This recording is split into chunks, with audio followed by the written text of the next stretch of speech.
पूज्य अभिक्षण ज्ञान उपयोगी अरहम योग प्रणेता मुनि श्री 108 प्रणम्य सागर जी महाराज के दिव्य सानिध्य में श्री तत्वार्थ सूत्र के अनूठे स्वाध्याय के पावन समापन के पश्चात अब तैयार हो जाइए ज्ञान के एक और आलोक पुंज से आलोकित होने के लिए, जिसमें आपको मिलेगा अभिक्षण ज्ञान उपयोगी का विशुद्ध प्रकाश। जी हाँ, हम बात कर रहे हैं मुनि श्री 108 प्रणम्य सागर जी महाराज द्वारा रचित एक नवीन आध्यात्मिक रचना नई छेढ़ाला की, जिसे स्वयं वे अपनी सरल, सरस और अत्यंत गूढ़ वाणी में आपको स्वाध्याय कराएंगे, समझाएंगे और आत्मा से जोड़ेंगे। कमिंग सून, ज्ञान का नया सूर्योदय नई छेढ़ाला के साथ, सिर्फ जिनवाड़ी चैनल पर।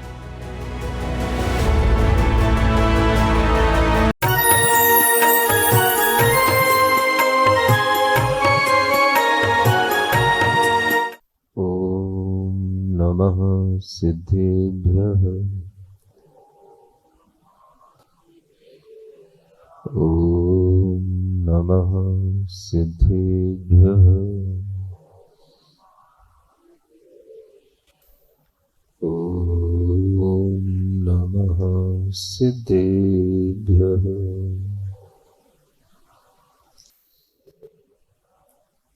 ओकारं बिन्दुसंयुक्तं नित्यं ध्यायन्ति योगिनः कामदं मोक्षदं चैव ओंकाराय नमो नमः।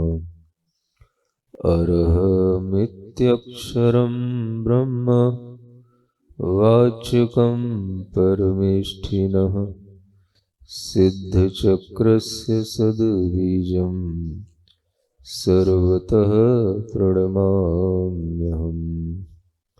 अनंतानंत सिद्ध परमेष्ठी भगवान के वर्तमान शासन नायक श्री वर्धमान महावीर भगवान के परम पूज्य आचार्य गुरुवर श्री विद्यासागर जी महाराज की, आचार्य श्री समय सागर जी महाराज की।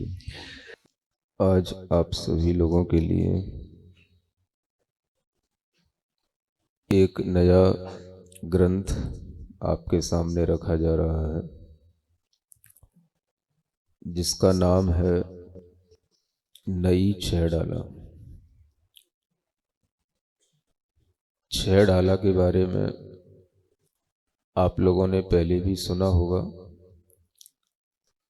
और आप इससे परिचित भी रहते हैं। इसे छेढ़ाला के रूप में इसलिए कहा जाता है कि इसमें 6 ढालों के माध्यम से जैन दर्शन का एक सामान्य ज्ञान कराया जाता है। ढाल अपने आप में एक राग से पढ़ने वाली चीज होती है। किसी विशिष्ट छंद में विशिष्ट राग के साथ लयबद्ध होकर के जब हम कुछ पढ़ते हैं तो उससे हमें सीखने को भी मिलता है और सुनने में भी वह हमारे लिए अच्छा लगता है, तो हम उसे जल्दी ग्रहण कर पाते हैं। इसलिए इसको ढाल कहते हैं। 6 प्रकार के छंदों में इन विशिष्ट रागों के साथ में किसी भी जैन दर्शन की वस्तु को सामान्य जनों के लिए उपादेय बनाना, यह इसका प्रयोजन रहा है। सामान्य लोगों के लिए एक जैन दर्शन का सामान्य ज्ञान होना आवश्यक होता है। बड़े बड़े ग्रंथों को जो नहीं पढ़ पाते हैं, वह ग्रंथों को सहजता में भाषा की क्लिष्टता के बिना समझ सकें और उन्हें कुछ राग आदि के माध्यम से पढ़ने में भी अच्छा लग जाए, तो स्मरण में रह जाए, इस तरह का ध्यान रखते हुए ही इस तरह की समायोजना की जाती है। पूर्व आचार्यों ने हमेशा जैन दर्शन का ज्ञान जो बड़े बड़े शास्त्रों में कठिनाई से पढ़ने में आता है, उसे सरल बनाने का, सहज बनाने का हमेशा प्रयास किया है। और ये कहा गया है कि हमें इस तरह के शास्त्रों की रचना करना चाहिए जिससे कि अल्प बुद्धि, अल्प बल वाले लोगों के लिए वह ग्रहण करने योग्य बन सके। आज इस पंचम काल में हम सभी के पास में बुद्धि की भी अल्पता है, आयु की भी अल्पता है, बल की भी अल्पता है और रुचि की भी अल्पता है। इन सब चीजों की अल्पता होने के कारण से, कमी होने के कारण से हमें तरह तरह से यह समायोजना करनी पड़ती है कि आप लोग जैन धर्म के सामान्य सिद्धांतों को अच्छे ढंग से ग्रहण कर सकें। इसीलिए यह नई छेड़ाला का एक समायोजन आपके समक्ष हुआ है। यह छेड़ाला जब सामने आती है तो आप लोगों के लिए यह प्रश्न तो आएगा ही कि छेड़ाला पहले से चली आ रही थी, फिर ये नई छेड़ाला की जरूरत क्या पड़ी। मैं चाहता हूं कि इस प्रश्न का उत्तर आप खुद टटोलें और इस प्रश्न का उत्तर आप खुद समझने की कोशिश करें। मैं आपको सिर्फ संकेत दूंगा, मैं आपको हिंट दूंगा। अगर आपके पास में बुद्धि होगी तो आप बहुत अच्छे ढंग से जो कहा जाएगा उसे समझ पाएंगे। तो आचार्यों के द्वारा दिया हुआ तत्व ज्ञान सामान्य रूप से सभी लोगों के लिए ग्रहण करने में आए और वह उसी तरह से ग्रहण करने में आए जैसे पूर्व आचार्यों ने कहा है। उसमें किसी पंथवाद की बू ना आए, उसमें किसी भी तरह का एकांतवाद न झलके और अनेकांत दर्शन की गरिमा जिस तरह से आचार्यों ने बनाए रखी है वह बनी रहे। इन सब चीजों को ध्यान में रख कर के ही किसी ग्रंथ की निर्मित की जाती है, उसकी रचना की जाती है। जहां पर ये सब चूक हो जाती है तो उस चूक को भी सुधार करने के लिए आप सभी को अपने मन में इतनी उदारता रखनी चाहिए कि हम हमेशा सही को ग्रहण करें, गलत को छोड़ें। ये जैन दर्शन का मूलभूत सिद्धांत है। पहले हम सही और गलत को जानें और फिर हम सही को ग्रहण करें और गलत को छोड़ें। अगर इस तरह की उदारता हमारे मन में रहती है तो हम जैन दर्शन का कुछ मर्म अपने अंदर ला पाते हैं। और अगर हम कहीं भी किसी भी क्षण आग्रहवादी हो जाते हैं तो वहीं से हमारी ज्ञान की वृद्धि की परंपरा रुक जाती है। इस बात को ध्यान में रखते हुए आपको यहाँ पर सर्वप्रथम मंगलाचरण के माध्यम से बात आगे बढ़ाने का एक प्रयास किया जा रहा है। मंगलाचरण पढ़ते हैं, सबके पास ग्रंथ उपलब्ध है। तीन लोक में चार हैं, मंगल शरण व श्रेष्ठ, अरहत सिद्ध व साधुगण,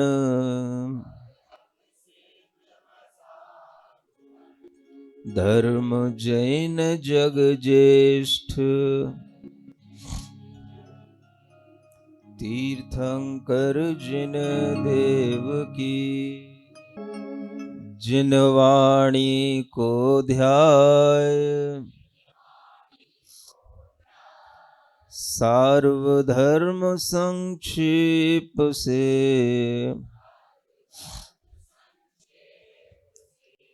कहूँ चित्त हुलसाय।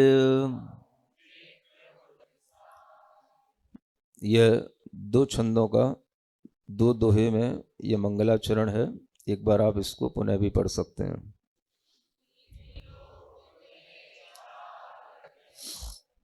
तीन लोक में 4 हैं।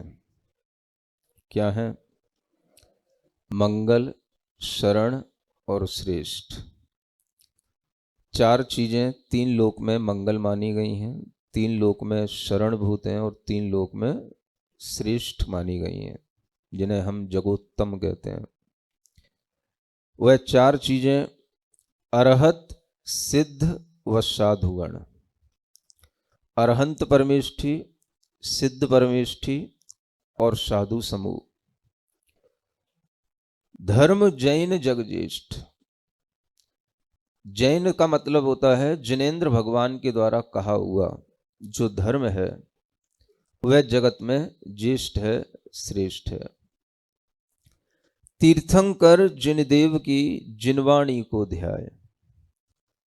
तीर्थंकर जिनदेव के द्वारा कही हुई वाणी जिनवाणी कहलाती है और उसी जिनवाणी को ध्यान करके सार्वधर्म संक्षेप से कहूं चित्त हुलसाए। मैं यहां पर सार्वधर्म का वर्णन कर रहा हूं। सार्व माने होता है सबके हित के लिए, जो होता है उसे सार्व कहते हैं। सब प्राणियों के हित के लिए यह धर्म है और इस धर्म को मैं कह रहा हूं चित्त हुलसाए। चित्त को हुलस माने प्रसन्न करके। तो कहने वाले का चित्त जब प्रसन्न हो तो सुनने वाले का भी चित्त प्रसन्न होना चाहिए। तो आप लोग चित्त की प्रसन्नता के साथ इसका श्रवण करेंगे। जो धर्म सबके हित का है वो सबके हित का ही होगा। अगर उसमें कुछ कहने में सुनने में आपको बुरा भी लगे तो भी उसको अपना आग्रह छोड़ करके वाणी को हितकर समझ करके ग्रहण करने की कोशिश करना। ये इसलिए कह रहा हूं कि हितकर चीज थोड़ी सी कटुकर भी हो सकती है। जरूरी नहीं है कि हितकर चीज मिष्ट ही हो। मिष्ट तो अक्सर अहितकर ही होता है। हितकर औषधि हमेशा कटुक होती है और थोड़ी सी कटुक भी हो, लेकिन उसका अगर हम सेवन धैर्य पूर्वक करें, ये सोच करके कि हमें अपने रोग का विनाश करना है, तो हम अपना हित कर पाएंगे।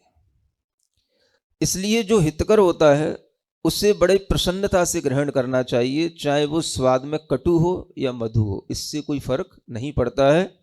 प्रयोजन होना चाहिए कि वो हितकर हो। ऐसी हितकर जिनेंद्र भगवान की वाणी है और उस हितकर वाणी को हम जब कहेंगे तो आपका हित तो होगा ही, और भी जीव जो सुनेंगे उनका भी हित होगा और सबके हित के लिए यह वाणी होती है। यह मंगलाचरण में कहा गया। यह मंगलाचरण कई तरीके से किया जाता है। ग्रंथ के प्रारंभ में मंगलाचरण करना कई उद्देश्यों के साथ होता है। अनेक उसमें उद्देश्य लिखे हुए शास्त्रों में रहते हैं। अपने आस्तिकता को बताने के लिए होता है, नास्तिकता का परिहार करने के लिए होता है, गुरु परंपरा का स्मरण करने के लिए होता है, अपनी विनयाचार का प्रदर्शन करने के लिए होता है, और हम जो कहने जा रहे हैं उसकी प्रमाणिकता कहाँ से जुड़ी हुई है इस बात का दिग्दर्शन कराने के लिए भी होता है, विघ्नों को दूर करने के लिए होता है, इत्यादि अनेक बातें शास्त्रों में मंगलाचरण के संबंध में आपको पढ़ने को मिल जाएंगी। मैं उनकी यहाँ डिटेल नहीं करना चाहता। इन सब पॉइंट्स को ध्यान में रख करके जो यहाँ बोले गए हैं ये मंगलाचरण किया जाता है। इनमें जो प्रमुख बात मुझे मंगलाचरण में स्मरण रखने योग्य होती है, जो समझ में आती है, वो मैं आपसे कह रहा हूं। मंगलाचरण ये बताता है कि हम किसको स्मरण कर रहे हैं और हमारी श्रद्धा किस ओर है। हम क्या कहना चाह रहे हैं, हम किस परंपरा से जुड़े हुए हैं, ये भी एक मंगलाचरण का उद्देश्य होता है।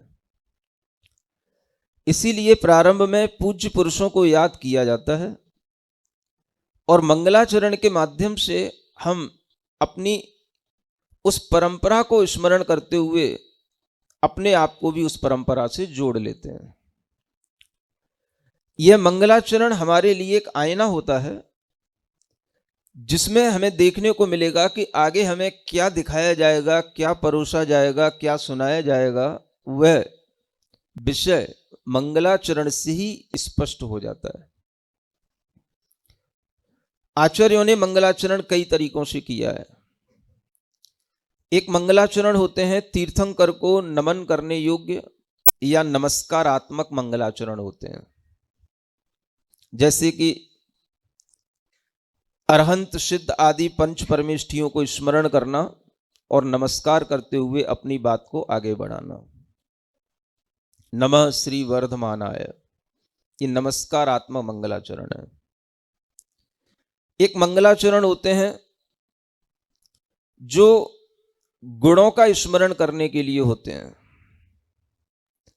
जब हम भगवान के गुणों को ध्यान में रखते हुए उनका स्मरण करते हैं तो वह मोक्ष मार्गस्य नेतारम भेत्तारम कर्म भूभृताम ज्ञातारम विश्व तत्वानाम वंदे तद्गुण लब्ध है। इस तरह से मंगलाचरण किए जाते हैं। और एक तीसरे तरह का भी मंगलाचरण शास्त्रों में मिलता है, वस्तु प्ररूपणात्मक मंगलाचरण। हम जो कहना चाह रहे हैं केवल उस वस्तु की प्ररूपणा भी कर देते हैं तो वह भी मंगलाचरण हो जाता है। जैसे एक ग्रंथ है परीक्षा मुख, उसका मंगलाचरण आता है, प्रमाणाद अर्थ संसिद्धिस तदा भाषाद विपर्य वक्षे इति वक्षे तयोर्लक्ष्म सिद्धमल्पम लघीयश।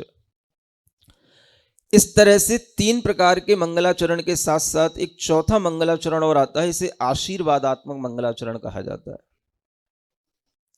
जिसमें हम मानो आशीर्वाद दे रहे हो या हम भगवान के शासन की या भगवान की भी ये प्रार्थना कर रहे हो, भगवान आपका शासन जयवंत हो, जयतु जिन शासनम। इस तरह का जब हम भाव लाते हैं तो वह मंगलाचरण जयवंत हो, इस रूप में हम आशीर्वादात्मक मंगलाचरण उसे कहते हैं। ये मंगलाचरण के भेद बताए गए। इनमें से किसी भी प्रकार का मंगलाचरण किया जा सकता है और ज्यादातर आचार्यों ने जो मंगलाचरण किए हैं वो तीर्थंकरों को स्मरण करते हुए किए हैं। किन्हीं ने वीर भगवान का स्मरण करते हुए, किन्हीं ने ऋषभ भगवान का स्मरण करते हुए, किन्हीं ने 24 भगवान का स्मरण करते हुए ये मंगलाचरण किए। मंगलाचरण करते हुए भी आचार्यों के अभिप्रायों में जिस तरह का विचार रहता है उसके अनुसार भी मंगलाचरण होते रहे हैं। अगर हम देखें बड़े बड़े आध्यात्मिक आचार्य, जिनमें आचार्य कुंद कुंद का नाम सर्वश्रेष्ठ आता है, उनके हम ग्रंथों के मंगलाचरण देखें तो हम देखते हैं कि इतने बड़े आध्यात्मिक आचार्य होकर के भी वह मंगलाचरण में तीर्थंकरों को स्मरण करते हैं। अगर हम समय सार का मंगलाचरण देखें तो वंदित्तु सब्ब सिद्धे ध्रुव मचल मड़ोवम गयम पत्ते, यहां से शुरू होता है। वहां पर उन्होंने सर्व सिद्धों को नमस्कार किया। जब हम प्रवचन सार का मंगलाचरण देखते हैं तो उस मंगलाचरण में भी वह वीर भगवान का मंगल करते हुए, वीर भगवान को नमस्कार करते हुए वह मंगलाचरण करते हैं। पंचास्तिकाय का मंगलाचरण देखें तो उसमें भी वह जिनेंद्र भगवान का नमस्कार करते हैं, नमो जिनाणम जिद भवाणम। ये मंगलाचरण में आचार्य कुंद कुंद भी जिनेंद्र भगवान को नमस्कार कर रहे हैं, तीर्थंकरों को नमस्कार कर रहे हैं।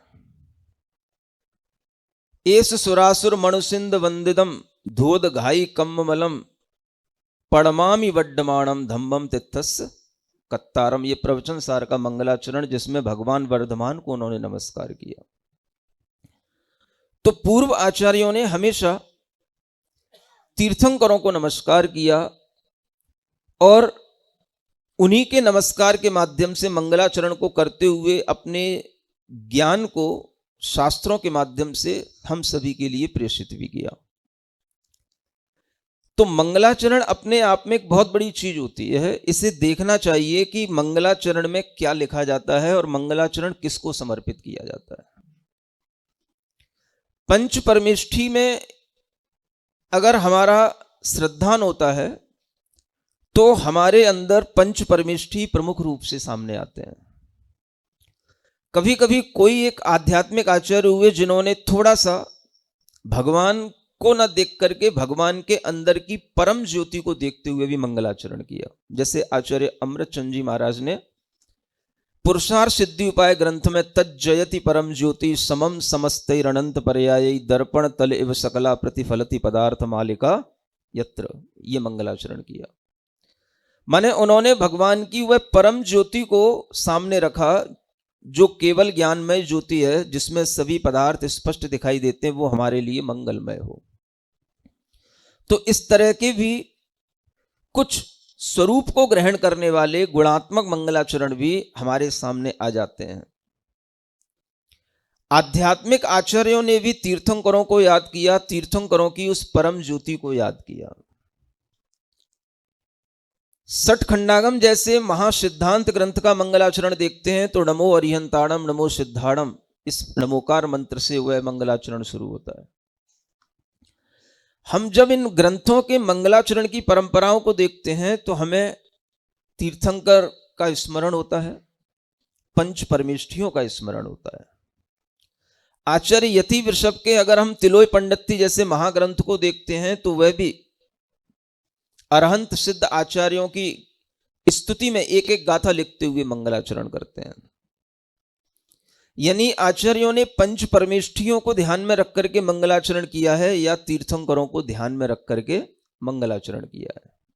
कितने ही महान आचार्य हों, आचार्य समंतभद्र जैसे दिग्गज दार्शनिक आचार्य भी जब रत्नकंड श्रावकाचार लिखते हैं तो नमः श्री वर्धमानाय कहते हैं। जब वे तर्क वितर्क करके अपनी उस वस्तु की सिद्धि कर लेता है तो उसकी श्रद्धा हमेशा के लिए अकाट्य हो जाती है। इसलिए आचार्यों ने कहा धर्म ध्यान आज्ञा सिद्ध भी होता है और हेतु सिद्ध भी होता है। आज्ञा सिद्ध का मतलब है आपने जो कहा हमने ग्रहण कर लिया, ये आज्ञा सिद्ध धर्म ध्यान कहलाता है। इसे आज्ञा विचय नाम का धर्म ध्यान कहा गया। और जो चीज हेतुओं से तर्क की कसौटी से कसकर के सामने लाई जाए वह हेतु विचय नाम का धर्म ध्यान कहा जाता है। तो धर्म ध्यान दोनों ही हैं और हम आपको दोनों ही प्रकार के धर्म ध्यान कराएंगे। आचार्यों ने हमेशा दो नयों से धर्म का प्ररूपण किया है, जिसको व्यवहार नय और निश्चय नय कहते हैं। और इन दो नयों के माध्यम से हमेशा दो प्रकार के मार्ग का प्ररूपण किया है, जिसे व्यवहार मोक्ष मार्ग और निश्चय मोक्ष मार्ग कहा जाता है। जब उस व्यवहार मोक्ष मार्ग को भी और हम आगे देखते हैं तो उसके भी तीन कंपोनेंट आते हैं, व्यवहार सम्यक दर्शन, व्यवहार सम्यक ज्ञान और व्यवहार सम्यक चारित्र। जब हम निश्चय मोक्ष मार्ग को आगे देखेंगे तो उसके तीन कंपोनेंट होंगे, निश्चय सम्यक दर्शन, निश्चय सम्यक ज्ञान और निश्चय सम्यक चारित्र। और इन तीनों का अलग अलग तरीके से अलग अलग तरह के ग्रंथों में प्ररूपण किया गया है। व्यवहार सम्यक दर्शन की भी प्ररूपणा आपको मिलेगी, निश्चय सम्यक दर्शन की भी प्ररूपणा मिलेगी। किन्हीं ग्रंथों में व्यवहार सम्यक दर्शन की मुख्यता से प्ररूपण किया गया है, किन्हीं ग्रंथों में निश्चय सम्यक दर्शन की मुख्यता से प्ररूपण किया गया है। रत्नकरण श्रावकाचार जो महान आचार्य समंतभद्र महाराज का ग्रंथ है, ये व्यवहार सम्यक दर्शन सम्यक ज्ञान की मुख्यता से इसमें प्ररूपण है। समय सार जो आचार्य कुंद देव का ग्रंथ है, इसमें निश्चय सम्यक दर्शन निश्चय सम्यक ज्ञान की मुख्यता से प्ररूपण है। वीतराग विज्ञान एकांतिक विज्ञान है, अनेकांत विज्ञान नहीं है। जो सिर्फ वीतराग को ही सामने रखेगा, वीतराग सम्यक दर्शन, वीतराग सम्यक ज्ञान, वीतराग सम्यक चारित्र, और जो उसमें सराग सम्यक दर्शन है, सराग सम्यक ज्ञान है, सराग सम्यक चारित्र, इन सबको वह हे कर देगा, इनको अलग कर देगा। आचार्यों ने कहा है जो व्यवहार सम्यक दर्शन ज्ञान और चारित्र है वही सराग सम्यक दर्शन ज्ञान और चारित्र है।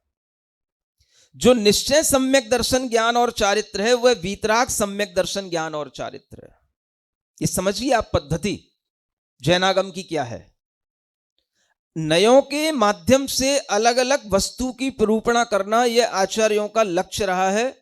और कभी व्यवहार नय की मुख्यता से वर्णन किया है तो व्यवहार सम्यक दर्शन ज्ञान चारित्र का वर्णन किया। जब निश्चय नय की मुख्यता से वर्णन किया तो उन्होंने निश्चय सम्यक दर्शन ज्ञान चारित्र का वर्णन किया। जिन लोगों को केवल समय सार पर विश्वास है, जो केवल समय सार को ही अपना इष्ट ग्रंथ मानते हैं, उनके लिए निश्चय सम्यक दर्शन ज्ञान चारित्र ही प्रधान है। व्यवहार सम्यक दर्शन ज्ञान चारित्र गौण नहीं है, नकार ही दिया उन्होंने। आप देखें दुनिया के अंदर ये विद्वान किस तरह से जैन दर्शन में जो जिनवाणी है, जो अनेकांत रूप है, उसको एकांत के साथ आगे बढ़ा रहे हैं और फैला रहे हैं। इसलिए मुझे स्पष्ट कहना आ रहा है, वीतराग सम्यक दर्शन का मतलब ही निश्चय नय के माध्यम से होने वाला सम्यक दर्शन निश्चय सम्यक दर्शन कहलाता है। तो अब आप समझें, जब वीतराग सम्यक दर्शन की बात सामने आएगी तो सराग सम्यक दर्शन का क्या होगा। जब वीतराग सम्यक ज्ञान की बात सामने आएगी तो सराग सम्यक ज्ञान का क्या होगा। जब वीतराग चारित्र की बात सामने आएगी तो सराग चारित्र का क्या होगा। गौड़ रखेंगे या बिल्कुल निषेध ही कर देंगे। गौड़ तो तब होगा जब तुम्हारी बुद्धि उसकी मुख्यता के योग्य होगी। वो भी पात्र के अनुसार गौड़ और मुख्य होता है। वीतराग जो मुनिजन हैं उनकी मुख्यता में वीतराग सम्यक दर्शन ज्ञान चारित्र होते हैं, और जो गृहस्थ हैं श्रावक हैं उनकी मुख्यता में सराग सम्यक दर्शन ज्ञान और चारित्र ही होते हैं। किसको मुख्य कर दोगे, किसको गौण कर दोगे। हर ज्ञान को ग्रहण करने वाले पात्र की भी योग्यता बताई गई है, और वह योग्यता अगर हमें ज्ञान में रहेगी तो ही हम समझ पाएंगे कौन सा ज्ञान किस क्लास के लिए है, किन लोगों के लिए है। मंगलाचरण ही यह बताएगा कि आपके लिए अंदर किस ओर आपको बढ़ाया जाएगा। हर चीज में वीतराग को सामने रखना और सराग को हटा देना, माने केवल निश्चय नय के योग्य जो वस्तुएं हैं, जो प्ररूपणाएं, उसको सामने रखना। व्यवहार नय के योग्य जो प्ररूपणाएं हैं उन्हें व्यवहार कह करके, मिथ्या कह करके हटा देना। ये इस वीतराग विज्ञान का सबसे बड़ा ध्येय है। समझ में आ रहा है आपको। और पूर्व आचार्यों का ध्येय क्या रहा है, केवल एक सम्यक दर्शन को बताना या दोनों को बताना। अगर वह सम्यक दर्शन सराग है तो वह किन के लिए होगा, जो सराग होंगे उनके लिए ही होगा ना। जो सराग हैं वो अगर वीतराग सम्यक दर्शन को धारण करने की योग्यता ले आ रहे हैं तो क्या उनके अंदर ये योग्यता आ रही है। सुन रहे हो, कहां तक, छठवें तक और कुछ कुछ सातवें तक भी। जब तक बोल रहे हैं, प्रवृत्ति कर रहे हैं, तब तक भी वो सराग सम्यक दर्शन। अब वीतराग कहां से आएगा आपके पास। जो आने योग्य है उसको आपको देखना नहीं, उसको आपको पढ़ना नहीं। जो आपके लिए योग्य नहीं है केवल बस उसी को देखना, उसी को पढ़ना, उसी की वाचना करना, उसी को उपादेय मानना और बाकी सबको हे बनाना। ये अगर हमारे लिए उद्देश्य हो गया तो हमने भगवान की अनेकांत वाणी की छलनी छलनी कर दी। फिर से समझना है, भगवान की वाणी दोनों नयात्मक है। व्यवहार नयात्मक भी है, निश्चय नयात्मक भी है, और दोनों नए अलग अलग अवस्थाओं में उपादेय हैं। ये ध्यान में रखते हुए जो प्ररूपणा की जाती है उसी का नाम सम्यक ज्ञान होता है, उसी का नाम भगवान जिनेंद्र देव की वाणी को रसपान करना कहलाता है। इसलिए इस शैडाला में न व्यवहार नय की बात होगी न निश्चय नय की बात होगी, इसमें दोनों नयों से दोनों चीजें समझाई जाएंगी। वीतराग विज्ञानता भी उपादेय है तो सराग विज्ञानता भी उपादेय है, लेकिन जिन्होंने वीतराग विज्ञानता का उद्देश्य बना लिया है उन्होंने सारे सराग चीजों का वहां पर निष्कासन कर दिया है। पढ़ लो मोक्ष मार्ग प्रकाशक, सारे बाह्य तपों की कैसी धज्जियां उड़ाई गई हैं, सारे बाह्य व्रत समितियों की कैसी धज्जियां उड़ाई गई हैं। राग है, राग है, राग है सो बंध का कारण है, बंध है सो संसार का कारण है। बस ये एक फॉर्मूला पकड़ करके सारे सराग सम्यक दर्शन ज्ञान चारित्र का मटिया मेट कर दिया। सारा सराग सम्यक दर्शन जो व्यवहार मोक्ष मार्ग के साथ जो आगे बढ़ता है, जब कोई जीव इस मोक्ष मार्ग पर आगे बढ़ते बढ़ते उस पदवी के योग्य हो जाता है जो साधु की पदवी होती है, जिसमें वह निवृत्ति रूप ध्यान के आश्रित होने लग जाता है, तब जाकर के उसके अंदर वीतराग मोक्ष मार्ग का आविर्भाव होता है। और वहां तक पहुंचे बिना सराग को अपने सामने से हटा देना माने सीढ़ियों को मिटा देना और मंजिल की बात करना, यह उद्देश्य वीतराग विज्ञानता का। अब पूछो उन लोगों से कि सीढ़ियों पे चढ़े बिना मंजिल पे कैसे पहुंचते हैं। वीतराग विज्ञान हमने भी पढ़ी है। जब हम छोटे थे तो हमें ढकेल ढकेल करके उस पाठशाला में पहुंचा दिया जाता था। आज भी मुझे याद आता है, उस शहर में 3 मंदिर थे और जो सबसे बड़ा मंदिर था उस मंदिर में ये पाठशाला लगती थी। और उस किताब को जब मैं सामने रखता था तो मुझे आज भी याद है, उस पर ये लिखा रहता था वीतराग विज्ञान बाल बोध भाग 1, 2, 3। समझ आ रहा है? मैंने भी पढ़ी है, लेकिन पढ़ करके बिगड़ा नहीं मैं, ये मेरे अच्छे कर्म के फल हैं बस। समझ आ रहा है? कोई दिक्कत नहीं, सबके जीवन में सब कुछ आता है। आपके जीवन में भी कभी कभी ऐसा समय आता है जब आपने कुछ बुरा कर लिया होगा। आपके जीवन में भी समय आता है जब आपसे कोई गलती हो गई होगी, कोई गलत चीज सामने आपके आ गई होगी, लेकिन होने के बाद भी आप बिगड़े नहीं, आप उसमें पड़े नहीं, ये आपका सबसे अच्छा पुण्य कहलाएगा। इधर अमृत चंद्र जी जैसे आचार्य समय सार की टीका करते हुए अमृत कलशों में कहते हैं, उभय नए विरोध ध्वंसनी स्यात् पदांके जिन वचसी रमनते ये स्वयं वांत मोहा। उभय नए विरोध ध्वंसनी स्यात् पदांके, ये अमृतचंद जी महाराज के वाक्य हैं। दोनों नयों के विरोध का विध्वंस करने वाली ये जिनवाणी है। स्यात् पद से अंकित है। ऐसे जिन वचसी ये रमनते स्वयं वांत मोहा, ऐसे जिन वचनों में जो अपने मोह को उगलते हुए रमण करते हैं। सपदि समय सारम ते परम ज्योतिरुच्चैरनव मनव छंड पक्ष मीक्षंत तेव। यानी जो इस तरह से भगवान के जिनेंद्र वचनों में रमण करते हुए आगे बढ़ते हैं, वो समय सार को देखते हैं, वो जानते हैं समय सार, वो समय सार में रमण करने वाले होते हैं। तुम क्या रमण करोगे समय सार में? केवल समय सार को पढ़ लेना, सुना देना, वाचना कर देने से समय सार के ज्ञाता हो जाते हैं क्या? जिनेंद्र भगवान के वचनों में रमण करने के लिए योग्यता भी तो होनी चाहिए।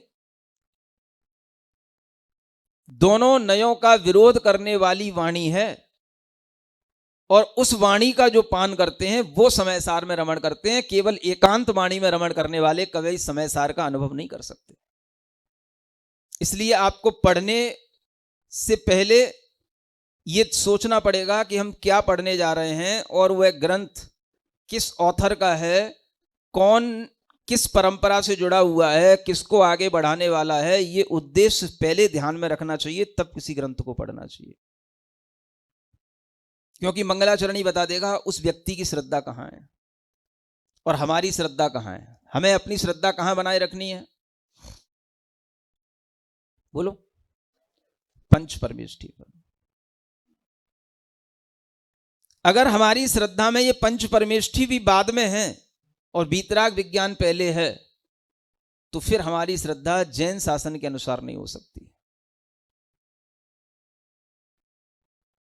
इसलिए मंगलाचरण का अपने आप में बड़ा महत्व होता है, और ये महत्व तो आपको यहां से सीखना है। सार्वधर्म तभी बनता है जब हम सबके हित की बात करें, और सबके हित की बात तभी होती है जब हम दोनों नयों से वस्तु की निरूपणा करें, जैसा जिन वाणी में बताया गया है। अगर हम सराग धर्म को मिथ्या कह करके वीतराग धर्म को ही केवल सही कहेंगे तो ये हमारे लिए सर्वथा अन्याय होगा जिनागम के माध्यम से, और हमारे लिए अन्याय होगा खुद अपने ही ज्ञान को हमने मिथ्या बना लिया। ये हम अपने लिए भी नुकसान कर रहे हैं और दूसरों को भी नुकसान पहुंचा रहे हैं। सिरिजिणवाणी जग कल्याणी जग जन मदतम मोहरी जनमण हारी गढ़हर हारी जम जरा भव रोग हरि तिथ्य राणम दिव्य झुणिम जो पड़ई सुणई मय्ये धारई राणम सौख मणंतम धर्य सासद मोक्ष पदम पावई सासद मोक्ष पदम पावई।